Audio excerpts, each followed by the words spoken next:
Hello दोस्तों, स्वागत है आपका द पॉडकास्ट वर्ल्ड इंडिया के एक नए एपिसोड में। और आज के हमारे जो गेस्ट हैं वो हैं डॉक्टर प्रदीप जैनी सर। इनके साथ हमने पहले भी एपिसोड किया है जिस पे लोगों ने बहुत अच्छा, सर के रील्स को बहुत लोगों ने प्यार किया, पसंद किया इंस्टाग्राम पे। और इनके जो टिप्स हैं बहुत सारे लोगों ने फॉलो किया। सर जो एक्सपर्ट है वो वास्तु के एक्सपर्ट हैं, साथ ही साथ सर एक न्यूमरोलॉजिस्ट हैं, तो दोनों तरीके से आपकी हेल्प करते हैं। बात कर लेते हैं। हेलो सर, हेलो, स्वागत है आपका। नमस्ते, नमस्ते जी। नमस्ते सर, स्वागत है आपका द पॉडकास्ट वर्ल्ड इंडिया में। थैंक यू जी। सर आपके साथ हम सेकंड पॉडकास्ट कर रहे हैं और आप हमारे फर्स्ट ऐसे गेस्ट हैं जिनके साथ हम सेकंड पॉडकास्ट कर रहे हैं, दूसरा एपिसोड आपके साथ हम कर रहे हैं। तो सर आपने जो पहले वीडियो में जो रील्स में जो टिप्स वगैरह जो बताई थी, इंस्टाग्राम पे बहुत लोगों ने पसंद किया, काफ़ी लोगों ने उसे फॉलो भी किया उन टिप्स को। तो सर आज हमारे ऑडियंस के साथ ऐसा क्या आप शेयर करने वाले हैं कि जिससे उनकी हेल्प होगी? देखिए, लाइफ में खुश रहना बहुत ज़रूरी है। बिल्कुल। हर व्यक्ति चाहता है कि मैं किसी भी तरह से मेरी लाइफ में हैप्पीनेस रहे हुँ, और जो भी मैं ग्रो कर रहा हूँ, जी। जो भी मैं तरक्की कर रहा हूँ, मेरी तरक्की के रास्ते में कोई रुकावट ना आए। हुँ, मेरे घर में हेल्थ अच्छी रहे, हुँ, हैप्पीनेस रहे और मैं लाइफ में डे बाय डे तरक्की करता चला जाऊँ। ठीक है। उसके पीछे जो रीज़न होता है, वो होता है एनर्जीज़ का। हुँ, अगर आपके घर की एनर्जीज़ परफेक्ट होगी, आपके घर का ऑरा परफेक्ट होगा, ठीक है। तो आपके रास्ते में रुकावट नहीं आएगी, हुँ, आपका काम स्पीड से होता रहेगा, हेल्थ इश्यूज नहीं होंगे, हुँ, आपके घर में हैप्पीनेस रहेंगी, एक दूसरे से कनेक्शन अच्छा रहेगा, हुँ, एक दूसरे से संबंध अच्छे रहेंगे, आपका माइंड प्रॉपर काम करेगा, हुँ, आपकी बॉडी प्रॉपर काम करेगी, सारा गेम टोटल हुँ, एनर्जीज के हाथ में है। तो सबसे पहले जरूरी चीज है हुँ। कि आपके घर की एनर्जीज और ऑरा परफेक्ट हो। सर आप बहुत मतलब आप जो वास्तु विज़िट करते हैं, घर के तो करते ही हैं पर मोस्टली आपके बहुत बड़े-बड़े जो फैक्ट्रीज़ होते हैं, जो इंडस्ट्रीज़ होते हैं, उनकी वास्तु आप आपसे जो फैक्ट्रीज़ वाले होते हैं वो ज़्यादा कॉन्टैक्ट करते हैं। तो ऐसा आप क्या करते हैं उनकी फैक्ट्री में कि मतलब उनका काम अच्छे से चलता है, और किस तरीके से आप वास्तु करते हैं वहाँ पे? देखिए, आप किसी भी प्रोफ़ेशन में हैं, बिल्कुल। सबसे पहले ज़रूरी है कि आपकी जो गाइडेंस है वो हुँ, ईमानदारी से हो हुँ, और एकदम सटीक हो। अब आज के टाइम में तो देखिए, कंट्रोवर्सी में मैं नहीं जाऊँगा, हुँ, लेकिन बहुत सारी चीज़ें फ़ेक हैं, बहुत हुँ, सारी गाइडेंस फ़ेक हैं। हुँ, तो बस मैं कुछ नहीं करता हूँ, मैं सिर्फ़ हुँ, ईमानदारी से और लगन से काम करता हूँ। हुँ, पिछले 18 साल से मैं वास्तु कर रहा हूँ, 18 साल से। वास्तु शास्त्र के फ़ील्ड में हूँ हुँ, हुँ, और प्रोफ़ेशनल, इंडस्ट्रियल, रेज़िडेंशियल सभी तरह का मैं वास्तु ठीक है। करता हुआ रहा हूँ। हुँ, तो अगर मैं किसी भी बड़ी इंडस्ट्री में जाता हूँ, हुँ, तो वहाँ की जो मेरी गाइडेंस रहती है, हुँ, वो एकदम से मेरा जो फ़ोकस रहता है ये कि मैं छोटी-छोटी बारीकियों से लेके बड़े-बड़े जो भी दोष हैं, हुँ, उनसे मैं कनेक्ट कर पाऊँ और उनको समझ पाऊँ ठीक है। और एक-एक करके चीज़ों को क्योर करने में उनकी हेल्प कर पाऊँ। जब हम चीज़ें सबसे पहले समझते हैं, वास्तु विज़िट करके, हुँ, फिर हम उसको बेसिक वास्तु के माध्यम से उसको क्योर करने की कोशिश करते हैं। अगर वो बेसिक वास्तु के माध्यम से नहीं होता है, तो हम उसको फिर पिरामिड यंत्रों के माध्यम से उसको ट्रीट करने की कोशिश हुँ, करते हैं। तो जैसे वास्तु कैसे काम करता है, जैसे हमारा शरीर है, हुँ, तो अगर शरीर में कोई भी प्रॉब्लम आती है, तो वो प्रॉब्लम कोई हम डॉक्टर के पास जाते हैं, हुँ, हम दवाई टैबलेट की या डॉक्टर हमें कोई मेडिसिन रिकमेंड हुँ, करता है। हुँ, तो अब कई बार प्रॉब्लम ऐसी होती है कि वो दवाई से ट्रीट होने वाली होती हुँ, है। अगर वो प्रॉब्लम दवाई से ट्रीट नहीं होने वाली है, तो डॉक्टर बोलता है कि इसको हॉस्पिटलाइज़ करना पड़ेगा, हुँ, एडमिट करना पड़ेगा और इनको ऑपरेट करना पड़ेगा। तो वो फिर सेम इसी तरह से वास्तु में भी रेमेडीज़ है कि या तो हम बेसिक रेमेडीज़ के माध्यम से उसको ट्रीट करते हैं हुँ, और अदरवाइज़ अगर प्रॉब्लम बड़ी है तो उसको ऑपरेशन करके, हुँ, जैसे हम बॉडी को ऑपरेट करते हैं, ऐसे ऑपरेशन करके पिरामिड से उसको ट्रीट करते हैं। तो हुँ, उसके रिजल्ट अच्छे आते हैं। जब आपके रिजल्ट अच्छे आते हैं, हुँ। तो फिर आप माउथ पब्लिसिटी के माध्यम से भी आपको आगे से आगे रिकमेंडेशन मिलती चली जाती मतलब है। जैसे आप वास्तु विज़िट करने जाते हो तो डायरेक्शन वगैरह चेक करके पहले तो आप कलर वगैरह से आप कलर थेरेपी जैसे आप करते हैं, उससे भी करते हैं। अगर उससे नहीं होता फिर आप पिरामिड थेरेपी वगैरह का प्रॉपर वो यूज़ करते हैं आप? पिरामिड थेरेपी बहुत पिरामिड लास्ट की थेरेपी चीज़ है। मतलब वो बिना तोड़-फोड़ करे होती हाँ, है? हाँ, हाँ। हुँ, पिरामिड थेरेपी बहुत लास्ट की चीज़ है। हुँ, सबसे पहले जिस प्रॉपर्टी में हम एंटर करते हैं, हुँ, जिस प्रॉपर्टी का वास्तु चेक करना है, हुँ, सबसे पहले वहाँ डायरेक्शन देख के देखते हैं कि मुख्य द्वार कहाँ है, ठीक है। उसकी मेन एंट्रेंस कहाँ है।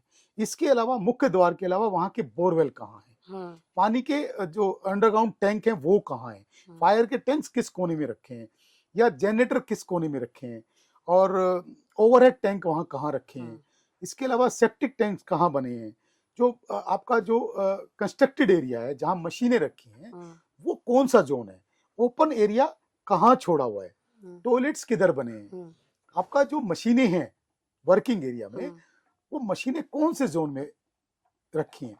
सबसे पहले कंस्ट्रक्टेड एरिया कौन से जोन में है, उसके बाद फिर जो कंस्ट्रक्टेड एरिया है उसके अंदर भी आपकी मशीनें कौन से जोन में रखी हैं, उसके बाद आपका जो जो वर्कर्स हैं जो वहां काम कर रहे हैं उनकी बेस्ट परफॉर्मेंस के लिए उनकी फेसिंग क्या है, अंदर की लाइटिंग की पोजीशन क्या है, कलर स्कीम अंदर की क्या है, और उनका जो ऑफिस है उसमें उनकी बैठने की फेसिंग क्या है, ऑफिस का जोन क्या है, बहुत सारी चीजें हैं। तो फिर तो अगर कोई वास्तु से काम करवाते तो वो अपने मन से तो कुछ लगा ही नहीं सकते, हर चीज वास्तु के अकॉर्डिंग ही अपने मन लगता से है। क्यों कराना उसको, अपने मन से क्लाइंट को कभी भी काम करना ही नहीं चाहिए। सबसे पहले जरूरी है कि वो एक कोई भी इंडस्ट्री बनाने से पहले एक अच्छे वास्तु कंसल्टेंट की सलाह ले और उस सलाह पे आगे बढ़े। अच्छा सर, वास्तु के अलावा भी तो एक नेगेटिव एनर्जी जो भूत प्रेत वाला जो आ जाता है वो साइड, तो ऐसे इस तरीके के केसेस भी आपके पास आते हैं? कहीं आप वास्तु विजिट के लिए गए हों, वहां पे वास्तु खराब हो या वास्तु ठीक हो वो तो अलग मैटर है, पर उसके साथ साथ नेगेटिव एनर्जी का भी कुछ ऐसा रहा है, कोई ऐसी स्टोरी? बिल्कुल एक स्टोरी है। एक व्यक्ति का मेरे पास कॉल आता है कि हम जब से इस घर में शिफ्ट किए हैं तब से हमारा जो बिजनेस था वो डे बाय डे डाउन होना शुरू। रेंट पे थे या खरीदा था? नहीं, अपना उनका बहुत बड़ी कोठी थी। अच्छा। तो जब से हमने यहाँ 8 साल से हम इस घर में शिफ्ट हुए हैं, हमने नई कोठी बनाई थी और जब से हम इस घर में आए तो डे बाय डे हम यहाँ नेगेटिव जाना शुरू हो गए, मतलब हेल्थ वाइज इश्यूज भी आ गए और बिजनेस भी हमारा डे बाय डे डाउन हो। तो क्या रीजन है? उस घर में हमने चेक किया तो वहां उस घर में बहुत सारे हड्डियां थी। तो हमने कहा इस घर में बहुत सारे हड्डियां हैं। तो उन्होंने कहा कि पहले भी मैं कई सारे कंसल्टेंट से मिल चुका हूँ, उन्होंने इस घर में हड्डियां बताई हैं, लेकिन उनका निकालने का रास्ता क्या है? तो अब पूरे घर में को तो खुदाई करके आप हड्डियां नहीं निकाल सकते। तो हमने उनको बताया यहाँ यहाँ हड्डियां हैं, इधर हड्डियां हैं, तो जहाँ जहाँ बहुत ज्यादा वो पूरा तोड़फोड़ फर्श नहीं कर तोड़ सकते थे। तो हम क्या करते हैं, नेगेटिव एनर्जी को दूर करने के लिए किसी भी पहले भी मैंने एक वीडियो में आपसे बताया था कि हम उस प्लॉट के सेंटर की खुदाई करते हैं। ठीक है। तो सबसे पहले हमने यही उनको रिकमेंड किया कि इस प्लॉट के सेंटर में हम खुदाई करते हैं। सेंटर में 10 फीट बाई 10 फीट का एक 3 फीट गहरा गड्ढा बनाते हैं और वहां से हड्डी निकालने की शुरुआत करते हैं। तो उन्होंने शुरू किया तो इतना बहुत बड़ा सा एक अस्थि पंजर वहां से निकला। अस्थि पंजर मतलब बहुत सारी हड्डियों का एक अच्छा। वो था, ऐसे बंच सा था। तो वो वहां से निकला। तो हमने क्या किया, वो निकाल के और पुरानी जो मिट्टी थी वहां की वो निकाल के और उसको पॉजिटिव एनर्जी देने के लिए, क्योंकि हम पूरे घर की मिट्टी को नहीं चेंज कर सकते, पूरे घर को की मिट्टी को खुदाई नहीं कर सकते। ठीक है। तो हमने सेंटर को खुदाई किया सिर्फ। घर की जो एनर्जी, प्रॉपर्टी की जो एनर्जी चलती है आपकी बॉडी के अकॉर्डिंग चलती है। जैसे पेट आपका अगर ठीक है तो शरीर में कोई भी बीमारी आने वाली नहीं है। आप महसूस करते हो ना, जब पेट आपका ठीक है तो आप फिट है। तो ऐसे ही हमारी प्रॉपर्टी है। अगर प्रॉपर्टी का सेंटर ठीक है तो हमने क्या किया, उसके सेंटर को ट्रीट करना शुरू किया। सेंटर को ट्रीट कैसे किया?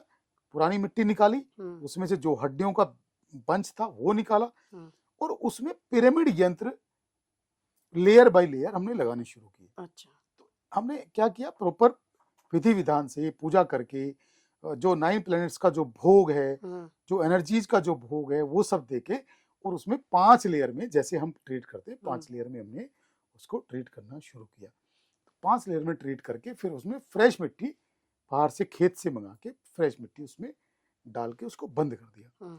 तो उसके बाद से जो उस प्लॉट की, उस प्रॉपर्टी की जो का जो ओरा है, जो उसकी जो नेगेटिव एनर्जी है वो कम होना शुरू हो गई और डे बाय डे वहाँ चीजें ठीक होना शुरू हुई। अच्छा। तो पूरा एक सिस्टम है। अगर आप सिस्टम से चीजों को ट्रीट करते हैं तो इफेक्ट आता है, और आप बिना सिस्टम के या अनप्रोफेशनल तरीके से अगर चीजों को ट्रीट करेंगे तो उसका इफेक्ट इतनी आसानी से नहीं आएगा। तो मतलब इस तरीके से वो अगर किसी घर में नेगेटिव एनर्जी है तो वो पिरामिड जो आप थेरेपी जो करते हैं जी, प्रॉब्लम ठीक हो जाती है। उससे जियोपैथिक स्ट्रेस नाम की एक बीमारी होती है, वो भी ट्रीट होती है। जियोपैथिक स्ट्रेस जो है ना, हमारी जैसे हाथ में बॉडी में नसें हैं, इसकी तरह एक जाल है, वो जमीन के अंदर है, वो हमारे कंट्रोल में नहीं है। तो वो कभी भी हिट करता है, हम्म, तो कहीं भी हिट करता है, तो हम उसको खत्म करने में कोई भी सक्षम नहीं है। हम्म, जियोपैथिक स्ट्रेस का जो ट्रीटमेंट है वो रोड सिक के माध्यम से किया जाता है, कि जहां यहां से मान लो जियोपैथिक स्ट्रेस अगर मूव कर रहा है, हम्म, तो जहां उसको खत्म करने के लिए यहाँ रोड लगाई जाती है, अच्छा, जिससे उसका कनेक्शन कट जाए। हम्म, लेकिन वो जो जियोपैथिक स्ट्रेस है वो पानी की तरह चलता है, हम्म, तो आपने यहाँ अगर उसको ब्लॉक किया तो वो इधर से निकल के इधर 6 अच्छा, महीने बाद यहाँ से, तो हम क्या करते हैं, जो सेंटर वाला ट्रीटमेंट करते हैं, ये जियोपैथिक स्ट्रेस को जड़ से खत्म करता है हम्म, और हमेशा के लिए खत्म कर देता है। कोई भी काला जादू, भूत हम्म, प्रेत, नेगेटिव एनर्जी, सभी तरह की नेगेटिव एनर्जी को जड़ से खत्म करने में सक्षम अच्छा, है। ये तो घर की बात रही या इंडस्ट्रीज की बात रही। पर अगर किसी पर्टिकुलर इंसान पे अगर किसी ने भूत प्रेत का साया है या ब्लैक मैजिक से रिलेटेड अगर ऐसा कोई केस भी आता है आपके पास? बिल्कुल आते हैं। हम्म, देखिए, कोई भी इस तरह की नेगेटिव एनर्जी किसी इंसान के ऊपर अगर है, हम्म, तो वो हम उसको क्या करते हैं, पर्टिकुलर उसके बेडरूम को ट्रीट करते हैं, अच्छा, या जिस घर में वो रहता है उस घर को पहले चेक करते हैं, हम्म, उस घर को चेक करते हैं, फिर उस घर को पिरामिड से ट्रीट करते हैं, हम्म, और पर्टिकुलर उनके बेडरूम को भी पिरामिड से ट्रीट करते हम्म, हैं। जब वहां पॉजिटिव एनर्जी का फ्लो बढ़ जाता है, तो जो भी नेगेटिव एनर्जी है वो डे बाय डे अपने आप उससे दूर होना शुरू हो जाती है। ठीक है, तो एक सिस्टम है, कोई हम्म, भी नेगेटिव एनर्जी खत्म करने के लिए पॉजिटिव एनर्जी का फ्लो बढ़ाना पड़ेगा। हाँ। जब पॉजिटिव एनर्जी का फ्लो बढ़ जाएगा तो नेगेटिव एनर्जी अपने आप दूर हो जाएगी। अच्छा सर, जैसे आपने बताया था कि किसी भी घर का वास्तु खराब है तो वो सबके लिए मतलब खराब रहता है, पर ऐसा भी देखने को मिलता है कि बहुत सारे लोगों के लिए वो वास्तु प्रॉब्लम देती है। बहुत सारे लोगों कुछ लोग उसी घर में रहते हैं तो उनको कोई इशू नहीं है, बट अगर कुछ और लोग उस घर में रहते हैं फैमिलीज, तो उनको वास्तु से थोड़ी बहुत इशू होती है, तो ऐसा क्यों होता है? हाँ, आपका सवाल बहुत अच्छा है। हम्म, देखिए, एक घर में मान लो 6 मेंबर हैं, हम्म, और मान लो 3 भाई हम्म, बिजनेस कर रहे हैं, हम्म, एक भाई वास्तु बहुत खराब है, लेकिन एक भाई का काम में कोई इफेक्ट नहीं है, वो हम्म, काम डे बाय डे बढ़ रहा है, सब हम्म, चीजें ठीक है। दूसरे भाई को बहुत ज्यादा इफेक्ट है, हम्म, और तीसरा भाई बिल्कुल ही करप्ट हो गया, मान लो उसकी हम्म, हेल्थ खराब हो गई, या या उसने ड्रिंक फाइनेंशियली। करना शुरू कर हम्म, दिया, या वो फाइनेंशियली प्रॉब्लम में आ गया। हम्म, तो ये कई बार अलग अलग इफेक्ट कर सकता है। हम्म, उसके पीछे रीजन मैं बताता हूँ, कि मान लो जिस व्यक्ति को इफेक्ट नहीं कर रहा है, एक तो अकॉर्डिंग टू न्यूमरोलॉजी उनका टाइम पीरियड क्या चल रहा है वो देखना पड़ेगा। इसके अलावा टाइम पीरियड के अलावा भी ये कि उस आदमी के योग क्या कहते हैं। कई बार ऐसे राजयोग उस व्यक्ति के बैठे होते हैं, हम्म, कि अगर मान लो उसकी लाइफ में मिलने उसको 100 करोड़ है, हम्म, और उसको 10 करोड़ मिल रहे हैं, तो उसको तो लगता है ये हिट है। हम्म, सबको लगता है भाई ये तो हिट है, हम्म, लेकिन उसको मिलने तो 100 करोड़ चाहिए थे, हाँ, और वो सेटिस्फाई 10 करोड़ में ही है। हम्म, तो ऐसा नहीं है कि उसका काम बहुत अच्छा चल रहा है, हमें दिख बहुत अच्छा रहा है, हम्म, और होना तो उससे 10 गुना ज्यादा अच्छा चाहिए था। हम्म, तो इफेक्ट तो उसको भी कर रहा है, लेकिन वो उसका काम थोड़ा चल रहा है, तो इसलिए दिख नहीं रहा है। हम्म, और जिस व्यक्ति का time period according to numerology खराब है, हम्म, और उसके योग भी उतने अच्छे नहीं है, हम्म, उसके चार्ट में उसकी डेस्टिनी में उतने अच्छे योग भी नहीं है, और वास्तु भी खराब है, हम्म, तो उसका तो बेचारे का नुकसान ज्यादा होता है, हम्म। उसके ऊपर चीजें ज्यादा इफेक्ट करती हैं। अच्छा सर, नॉर्थ ईस्ट का जो है, हमने पहले भी बात करी थी पॉडकास्ट में कि नॉर्थ ईस्ट का टॉयलेट है, तो अगर कोई रेंट पे रहता है उसके लिए भी मैटर करता है? देखिए, नॉर्थ ईस्ट का टॉयलेट आपने अब मुझे छेड़ा है। हम्म, तो नॉर्थ ईस्ट का जो टॉयलेट है, जो व्यक्ति रेंट पे रहेगा, हम्म, या जो व्यक्ति घर परचेज करके रहेगा, हम्म। वो सबके ऊपर इफेक्ट आएगा। अच्छा, तो बहुत सारे लोग कहते हैं कि जैसे पूजा पाठ ज्यादा करने से क्या उसका इफेक्ट कम पड़ता है, नॉर्थ ईस्ट के टॉयलेट का जो इम्पैक्ट होना चाहिए वो कम आता है? 5% आप बोल सकते हैं हाँ, कि उसका थोड़ा इफेक्ट, 5% बोल सकते हैं कि हम्म, कम आएगा, लेकिन इफेक्ट तो आएगा। आएगा, क्योंकि नॉर्थ ईस्ट जो है वो हम्म, भगवान का स्थान हम्म, है। एक तरफ आप भगवान की पूजा कर रहे हम्म, हैं, एक तरफ आप भगवान के मस्तक पे, फेस पे आप टॉयलेट कर रहे हैं, हम्म, तो भगवान कैसे माफ करेंगे। आप एक तरफ तो एक किसी पर्टिकुलर एक व्यक्ति को हम्म, आप रसमलाई रबड़ी खिला रहे हैं, एक तरफ उसको जूते से मार रहे हैं, तो वो व्यक्ति कैसे प्रसन्न हो सकता है।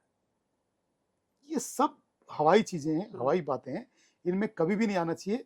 और नॉर्थ ईस्ट का टॉयलेट, हम्म, मैं हमेशा बोलता हूं, कैंसर से छोटी बीमारी करता नहीं है। हम्म, इसका एक किस्सा आपको सुनाता हूं। हम्म, आज से 8 साल पहले हम्म, एक बहुत बड़ी कोठी में घर में वास्तु करने गया, वास्तु विजिट के लिए गया। हम्म, उनका नॉर्थ ईस्ट में स्टेयर्स था, नॉर्थ ईस्ट में उनकी टॉयलेट थी, हम्म, और नॉर्थ ईस्ट में उनकी किचन थी। अच्छा, तीनों नॉर्थ ईस्ट में। और बहुत बड़े बिजनेसमैन वो हैं। हम्म। तो मैंने उनसे कहा था कि या तो इस घर को आप कैपेबल हैं अभी, या तो इस घर को आप पूरा तोड़ के बनाएं जिससे चीजें हम सही डायरेक्शन में इसको डिजाइन कर सकें, या इस घर को आप छोड़ दें। अगर आप इसको नहीं छोड़ेंगे तो ये फाइनेंशियली आपको इतना खत्म कर देगा कि आपको ये शहर छोड़ के गायब होना पड़ेगा। आप समझ सकते हैं हम्म। इतनी स्ट्रॉन्ग पोजीशन में फाइनेंशियली। मैं उनको ये बात बोल रहा हूं कि आपको आपकी फाइनेंशियली पोजीशन इतनी खराब हो जाएगी कि आपको ये शहर छोड़ के गायब होना तब उनकी कंडीशन ठीक थी? बहुत अच्छी थी। अच्छा। और हेल्थ वाइज ये कैंसर से छोटी बीमारी करता नहीं, मतलब कोई ना कोई बड़ी बीमारी होती है। 100% कैंसर होगा। अच्छा। और जो लोग कहते हैं कि नॉर्थ ईस्ट का टॉयलेट है, पूजा पाठ करते हैं, तो उसमें कुछ कोई गलत बोलते हैं, बिल्कुल भी कोई इफेक्ट नहीं आएगा। मतलब जिस घर में नॉर्थ ईस्ट का टॉयलेट है वो घर छोड़ देना चाहिए या या तो उस घर टॉयलेट को लॉक कर देना चाहिए? नहीं, तो लोक उसका नहीं, लोक नहीं। नहीं, या तो मतलब उस जैसे आपने बोला कि नॉर्थ ईस्ट में टॉयलेट कर रहे हैं वो, और भगवान का वो जगह है, ईशान कोण होता है, जी, तो ईशान कोण ही होता है, हाँ जी, हाँ जी, तो वहां पे टॉयलेट करते हो तो सीधा सीधा भगवान के ऊपर जी, जैसा ही जी, बराबर है वो समझ जी, सकते हैं। तो जैसे वहां पे अगर लॉक कर दे, उस टॉयलेट में ना जाए, तो क्या उससे कम होता है? बिल्कुल भी नहीं इम्पैक्ट होगा, नहीं होता? कोई इफेक्ट वो नहीं होगा। शीट हटानी टॉयलेट होती है, शीट हटानी पड़ेगी। उसका कोई रेमेडी नहीं है? नहीं नहीं, कोई रेमेडी नहीं है। अच्छा, नॉर्थ ईस्ट का टॉयलेट तो बता रहे हैं कि उसकी कोई रेमेडीज नहीं है, जी। पर उसके अलावा साउथ ईस्ट जैसे या बाकी के जो डायरेक्शंस है वहां पे टॉयलेट होता है तो रेमेडीज हो जाती हैं? हाँ देखिए, मान लो साउथ ईस्ट में टॉयलेट है, हम्म। उसको हम पिरामिड से ट्रीट कर देते हैं। हम्म। या आपके अगर साउथ में टॉयलेट है हम्म। उसको हम पिरामिड से ट्रीट कर देते हैं। और किसी डायरेक्शन में अगर नॉर्थ ईस्ट के अलावा टॉयलेट है तो वो ट्रीटेबल है, उसको हम पिरामिड से बहुत अच्छे से ट्रीट कर देते हैं और उसका इफेक्ट भी आता है। नॉर्थ ईस्ट में कौन कौन सी चीजें नहीं होनी चाहिए? एक तो स्टेयर्स यानी सीढ़ी नहीं होनी चाहिए, जी, दूसरा टॉयलेट नहीं होना नॉर्थ चाहिए, ईस्ट में स्टेयर्स, हाँ, नॉर्थ ईस्ट में टॉयलेट, और किचन। और नॉर्थ ईस्ट में किचन कभी भी नहीं होनी चाहिए। ये तीन चीजें नहीं ये होनी चाहिए। कैंसर का सबसे बड़ा कारण। अच्छा, तो नॉर्थ ईस्ट में रूम वगैरह बन सकता है? बिल्कुल बन सकता है। रूम बन सकता है। अनमैरिड बच्चों के रूम नॉर्थ ईस्ट में बन सकते हैं, स्टडी करने वाले बच्चों के या रूम बन भगवान सकते का? हैं। भगवान का रूम तो नॉर्थ ईस्ट में होता ही है। वेस्ट। प्रेयर रूम आपका नॉर्थ ईस्ट में बन हम्म। सकता है। सीटिंग एरिया, फैमिली सीटिंग आपकी नॉर्थ ईस्ट में बन सकती है।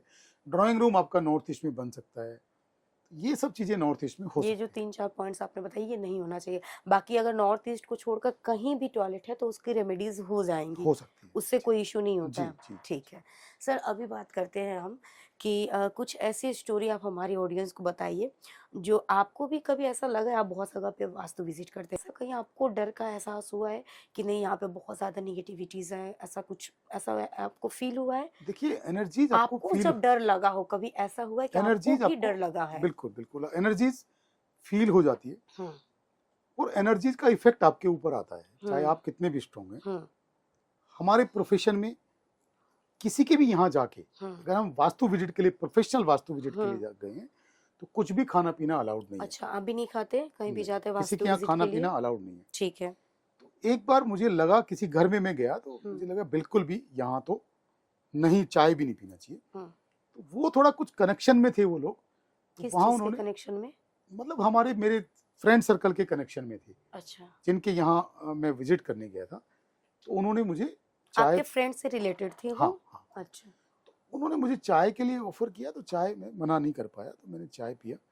तो चाय पीने के बाद मैंने महसूस किया कि मुझे कुछ जैसे चक्कर जैसा कुछ आ रहा है। अच्छा, इंस्टेंट? इंस्टेंट। और वो जो चीज थी वो 2 से 3 महीने तक मेरे ऊपर हावी रही। क्या चीज थी? मतलब जो वो नेगेटिव एनर्जी, उस घर की जो नेगेटिव एनर्जी थी, वो 2 से 3 महीने तक मेरे ऊपर हावी रही।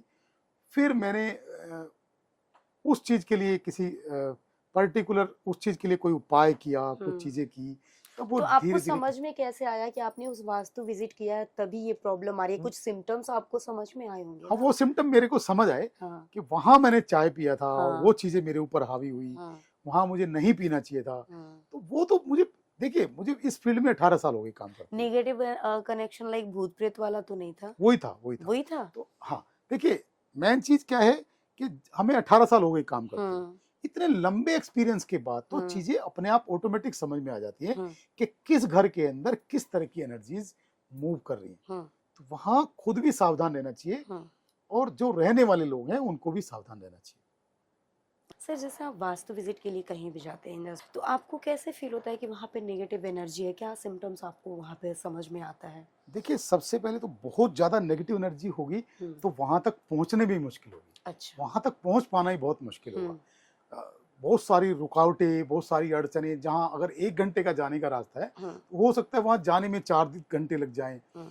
या कई बार ऐसा होता है कि 4 दिन तक भी कोई चांसेस बनता ही नहीं है हम्म। कि मैं वहाँ तक पहुँच पाऊँ। हम्म। सबसे पहली चीज़ तो इंडिकेशन ये है। हम्म। दूसरी, इसलिए मैं क्लियर बोल भी देता हूँ कि मैं घर से अब निकल रहा हूँ, लेकिन कितने टाइम में पहुँचूँगा मुझे भी आइडिया नहीं है। अच्छा। मैं ये बोल के चलता हूँ। तो सबसे पहले तो वो चीज़ एक्सेप्ट करनी चाहिए। दूसरी चीज़ ये कि जो मेरा 18 साल का जो एक्सपीरियंस है, जब वास्तु विजिट्स के लिए साइट पे जाते हैं, तो वहाँ जाके चीज़ें आपके कंपास लगाने से, आपके डायरेक्शन देखने से और एक-एक चीज़ें पर्सनली एक-एक चीज़ें चेक करने से आपको समझ आ जाती है, ये समझ आ जाता है कि यहाँ क्या प्रॉब्लम्स है, कौन सी चीज़ें ठीक करने की रिक्वायरमेंट है। तो अगर आप उन सब चीज़ों को एक-एक करके ठीक करेंगे, तो बहुत ईज़ी ये साइंस है। बहुत ऐसा कोई इतना लंबा-चौड़ा तामझाम नहीं है कि आप चीज़ों को ठीक नहीं कर पाएँगे। बहुत ईज़िली चीज़ों को ठीक भी कर सकते हैं और उसका लाभ बहुत आसानी से ले सकते हैं। ठीक है। अभी एक किस्सा सुनाता हूँ आपको। एक वास्तु विजिट के लिए मैं गया, तो बहुत बड़ी एक इंडस्ट्री थी। उन्होंने कहा हमारी फैक्ट्री में आग लग गई और बहुत बड़ी आग लगी, 30 से 40 करोड़ का नुकसान वहाँ हुआ है। अच्छा, ये कौन से शहर की बात है, दिल्ली की है? नहीं, हिमाचल में, बद्दी में। अच्छा। वहाँ कोई इलेक्ट्रॉनिक पार्ट बनाने की कोई फैक्ट्री थी, इलेक्ट्रॉनिक कोई चीज़ें बनाने की फैक्ट्री थी। तो वहाँ मैं गया साइट पे, वास्तु विजिट किया। जब मैं चीज़ें चेक कर रहा था तो मुझे समझ में आया, मैंने उनको पहले भी बोल दिया था कि अगर आपकी फैक्ट्री में अगर आग लगी है, तो आग लगने का रीजन होता है कि आपका फायर जोन, मतलब जो आपका अग्निकोण है, साउथ ईस्ट जोन है, वो आपका फॉल्टेड है। अग्निकोण के अंदर आपके दोष है। ठीक है। तो उन्होंने कहा था जी एक बार वहां चल के आप चेक करें क्या क्या दोष है। तो हम वहां गए, पूरा चेक किया, तो उनके इस अग्निकोण के अंदर बोरवेल था। तो अग्निकोण के अंदर पानी नहीं होना चाहिए। दूसरा, अग्निकोण के अंदर ही उनका अंडरग्राउंड वाटर टैंक था, जो नहीं होना चाहिए। और अग्निकोण उनका ओपन भी था, जो नहीं होना चाहिए। और कुछ अग्निकोण उनका कटा हुआ भी था, ठीक है, जो नहीं होना चाहिए। तो जब ये आग्नेय में, साउथ ईस्ट में ये इतने सारे दोष होते हैं, तब वहां आग लगने जैसी स्थिति बनती है और आग से होने वाले नुकसान होते हैं। ठीक है। दूसरा, अगर अग्निकोण में दोष है तो आग से होने वाले नुकसान तो होंगे ही, आप फैक्ट्रियों में कभी चोरियां नहीं रोक पाएंगे, तो चोरी से होने वाले नुकसान भी होंगे। इसके अलावा आपके जो लेबर से और लोगों से कनेक्शंस जो हैं वो भी आपके खराब होंगे, संबंध भी खराब होंगे। तो इसलिए मैं हमेशा बोलता हूँ कि अब जो बेसिक वास्तु के सिम्टम है वो तो कम से कम ठीक कर लें, जिससे आपको ये सब परिस्थितियों से ना फेस करना पड़े। तो वहां जाके हमने देखा ये सारी परिस्थिति थी, तो उनको मैंने ये रिकमेंड किया कि साउथ ईस्ट में जो आपके दोष हैं इनको आप ठीक करो, और अगर आप चीजों को ठीक करेंगे तो आगे से इस तरह की दुर्घटनाएं नहीं होंगी और आगे से ये सब लॉसेस से आप बच सकते हैं। सर जैसे साउथ जो है फायर का जोन है, नॉर्थ वाटर का, तो अगर किसी के साउथ में बोरवेल है, नल है या वाटर टैंक है, तो वो रिमूव नहीं करा सकते जैसे तोड़फोड़, तो वो क्या पिरामिड से या वास्तु के कोई रेमेडी नहीं है, कोई भी रेमेडी नहीं है। मैं दर्शकों को बहुत अच्छे से क्लियर करता हूं कि अगर साउथ में आपके बोरवेल है या साउथ में आपके अंडरग्राउंड वाटर टैंक है या साउथ ईस्ट में आपके बोरवेल है या साउथ ईस्ट में आपके अंडरग्राउंड वाटर टैंक है, तो प्लीज उसकी रेमेडी ना कराएं, उसको खत्म करें, क्योंकि वहां का जो दोष है वो आपको डे बाय डे आपको डाउन लेके जाएगा और उसका किसी भी तरह का कोई इफेक्ट पॉजिटिव नहीं आएगा। तो आप उसको रेमेडी ना करा के उसको वहां से खत्म करें और उसको ट्रीट। अगर साउथ में साउथ की डायरेक्शन में अगर नल वगैरह या टैंक है तो वहां से रिमूव करना पड़ेगा। बिल्कुल रिमूव, नॉर्थ की साइड में ले जाना बेस्ट होता है। हाँ, तो वहां से खत्म करके आप नॉर्थ और नॉर्थ ईस्ट की तरफ अंडरग्राउंड वाटर टैंक आपको बनाना है या बोरवेल आपको, और नॉर्थ ईस्ट का जो अंडरग्राउंड वाटर टैंक और बोरवेल है वो आपको जीरो से हीरो बना देगा। अच्छा, वो आपको इतना देगा कि आप संभाल भी नहीं पाएंगे। मैं सबको उपाय बताता हूँ कि जो कहता है मैंने मुझे जिंदगी के अंदर पैसे से रिलेटेड प्रॉब्लम है, मुझे मनी प्रॉब्लम है और पैसा के लिए मैं बहुत कोशिश करता हूँ, बहुत प्रयास करता हूँ, पैसा नहीं आता हूँ, तो मैं उसको बोलता हूँ पहले फर्स्ट एड करो कि आप अपनी इंडस्ट्री, अपने घर, अपने क्लिनिक, जो भी आपकी प्रॉपर्टी है, वहां नॉर्थ और नॉर्थ ईस्ट में अंडरग्राउंड वाटर टैंक या बोरवेल करना शुरू करो। वहां आपका बोरवेल होगा या अंडरग्राउंड वाटर टैंक होगा, तो वो आपको डे बाय डे इतना मालामाल कर देगा, तो आपने जिंदगी में कभी सोचा ही नहीं होगा। अच्छा सर, अभी जैसे वास्तु के अकॉर्डिंग अगर हम घर देखने जाएं अभी, तो ये तो फिर बहुत मुश्किल हो जाएगा ना, फ्लैट लेना, किसी को फ्लैट लेना है रेंट पे या बाई करना है, खरीदना है, तो बहुत मुश्किल हो कोई जाएगा। मुश्किल काम नहीं है। आपको अगर घर परचेज करना है, मतलब कुछ ऐसे टिप्स आप हमारे ऑडियंस को बताइए कि अगर वो लेना चाहते हैं फ्लैट या मकान, जो भी लेना चाहते हैं, क्योंकि वास्तु मैटर करता है मकान के लिए भी और फ्लैट के लिए भी, है ना सर। तो मकान ये होता है कि मकान पर्सनल होता है तो पूरा वास्तु उनके लिए होता है, फ्लैट ये कि जो फ्लोर वो लेते हैं उसमें वास्तु करवाते हैं ना। बिल्कुल बिल्कुल। अगर आप कोई भी फ्लोर ले रहे हैं, हम्म। तो वहां ऐसा नहीं है कि पूरी बिल्डिंग का वास्तु आपको इफेक्ट नहीं करेगा। हम्म। सबसे पहले जरूरी चीज है कि आपको ये देखना कि वहां की स्टेयर्स कहाँ हैं, हाँ। जो मेन स्टेयर्स हैं, क्योंकि वो तो सभी को हिट करेंगे। हाँ। तो वो स्टेयर सही डायरेक्शन में होनी चाहिए। हाँ। दूसरी, जो उनके बोरवेल हैं, वो ठीक डायरेक्शन में होने चाहिए, क्योंकि वो भी सबको हिट करेंगे। इसके अलावा जहां वहां के जो अंडरग्राउंड वाटर टैंक हैं, वो भी आपके ठीक डायरेक्शन में होने चाहिए। हाँ। तो अगर वो तीनों चीजें ठीक हैं और टॉयलेट। और वो बिल्डिंग किसी टी पॉइंट पे नहीं है, हाँ। अगर वो बिल्डिंग किसी टी पॉइंट पे है, तो वो भी सबको हिट प्रॉब्लम करेगी। तो इसके बाद पार्किंग में तो आपकी जो इतनी चीजें हैं, उसके बाद फिर अपने फ्लोर में आके आप ये चेक करें कि आपके टॉयलेट ठीक डायरेक्शन में हो, आपके बेडरूम ठीक डायरेक्शन में हो, आपकी किचन ठीक डायरेक्शन में हो, तो वो सारी चीजें, आपके घर के कलर्स अच्छे हों, तो वो सब चीजें अगर परफेक्ट होंगी तभी उस घर को परचेज करें। और अभी तो क्या चल रहा है कि जो भी लोग घर परचेज करते हैं या कोई बिल्डर फ्लोर परचेज करते हैं या कोई कोठी परचेज करते हैं, तो वो कोई भी वास्तु कंसल्टेंट साथ में लेके चलते हैं। उसका तरीका क्या है कि सबसे पहले आप अपने बजट के हिसाब से कुछ प्रॉपर्टी आप शॉर्टलिस्ट कर लें, कुछ प्रॉपर्टी आप सेलेक्ट कर लें जो आपकी लोकेशन अच्छी हो, आपके बजट के अकॉर्डिंग फिट बैठती हो। मतलब नॉर्मली तो कोई भी टॉयलेट का डायरेक्शन तो चेक कर ही सकता है कंपास से कि नॉर्थ ईस्ट में है या नहीं है, राइट। कर उसके बाद आप जैसे आप वास्तु विजिट करते हैं तो आपको बुला के सारी वास्तु चेक करवा सकते हैं कि प्रॉपर ठीक है या नहीं है पहले वास्तु के बेसिक अकॉर्डिंग। चीजें जो उनकी रिक्वायरमेंट के हिसाब से हो, कि उनकी जो नीड पूरी होती हो, घर उनको देखने में अच्छा लग रहा है, घर बहुत पुरानी कंस्ट्रक्शन तो नहीं है, घर के ऊपर कोई टी पॉइंट तो नहीं है, और बेसिक चीज ये कि उनके बजट में है, उनके लोकेशन घर की मतलब अच्छी वो है, सिलेक्ट करने के बाद वो एक सेलेक्ट करने वास्तु के बाद, विजिट करवाना। और इस तरह के कम से कम 8-10 घर सेलेक्ट करें, तब फिर किसी कंसल्टेंट को बुला के उनको वास्तु विजिट करके उसमें से फिर वास्तु के अकॉर्डिंग सिलेक्शन करना चाहिए। अच्छा सर, जैसे आपने बताया कि जैसे फ्लैट लेते हैं तो फ्लैट के लिए जो मेन स्टेयर्स होता है या लिफ्ट होता है वो मायने रखता है। तो अगर घर ठीक है, जो फ्लोर है उसका ट्रीटमेंट हो सकता है, लेकिन जो जो मेन एंट्री गेट है उस बिल्डिंग की या स्टेयर्स है वो डायरेक्शन में गलत है, तो कैसे कर सकते, फिर उसको नहीं लेना चाहिए। नहीं लेना चाहिए। कई बार ऐसी पोजीशन में होता है कि हम उसको ट्रीट कर सकते हैं, सीढ़ियां ऐसी पोजीशन में है कि ट्रीट कर सकते हैं। कई बार ऐसी पोजीशन में है, फिर तो अगर वो सीढ़ियां अगर ट्रीट कर सकते हैं तो वो सबके लिए ट्रीट हो जाएंगे, सब उस बिल्डिंग में जितने भी लोग रहते होंगे। अगर वो, उसके भी दो तरीके हैं।